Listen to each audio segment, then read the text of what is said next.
একজন সাবেক military officer যিনি একটা দলেরও প্রধান, তিনি বলেছেন যে ভারতের সাথে এই সম্পর্কের জায়গাটাকে উস্কানি এবং উদ্বেগের জায়গা থেকে কিভাবে একটা একটা ভারসাম্যের জায়গায় নিয়ে আসা যায় সেটার জন্য আমরা যেন কাজ করি। দু একজন পরামর্শ দিয়েছেন যে সংখ্যালঘুদের ব্যাপারে আমরা একটা জাতীয় কমিশন করতে পারি কিনা।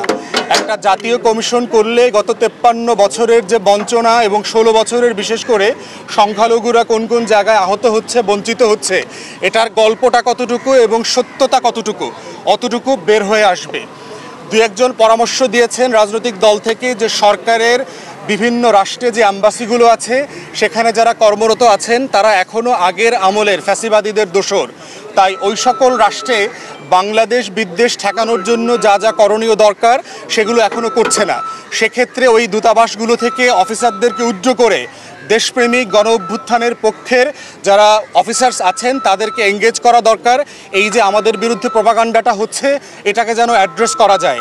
একটা পার্টিকুলার পরামর্শ এসছে, সেটা হচ্ছে যে রাষ্ট্রের পিআর প্রপাগান্ডাকে হ্যান্ডেল করবার জন্য একটা পিআর সেল করা দরকার, যে কিভাবে এই প্রপাগান্ডাটা বাংলাতে ইংরেজিতে আমরা কাউন্টার করতে পারি দেশে বিদেশে এবং বিভিন্ন টেলিভিশনের মধ্য দিয়ে। প্রধান উপদেষ্টা ওনার ব্রিফিংয়ে বলেছেন যে বাংলাদেশ রাষ্ট্রে গণ অভ্যুত্থানের জায়গা থেকে আমরা সামনে এগোবার কথা ছিল, কিন্তু একটা মহল আমাদেরকে আবার গণ অভ্যুত্থানের আগের জায়গার সেই ফ্যাসিবাদী জায়গাতে ফিরিয়ে দিতে চায়, নিয়ে যেতে চায়।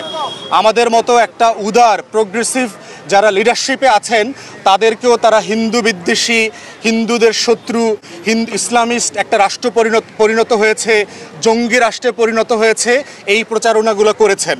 তো সেক্ষেত্রে প্রফেসর ইউনূস সকল রাজনৈতিক দলগুলোকে আহ্বান করেছেন, আপনারা পরামর্শ দেন সবাইকে সাথে নিয়ে আমরা কিভাবে এই সিচুয়েশনটাকে কাউন্টার করতে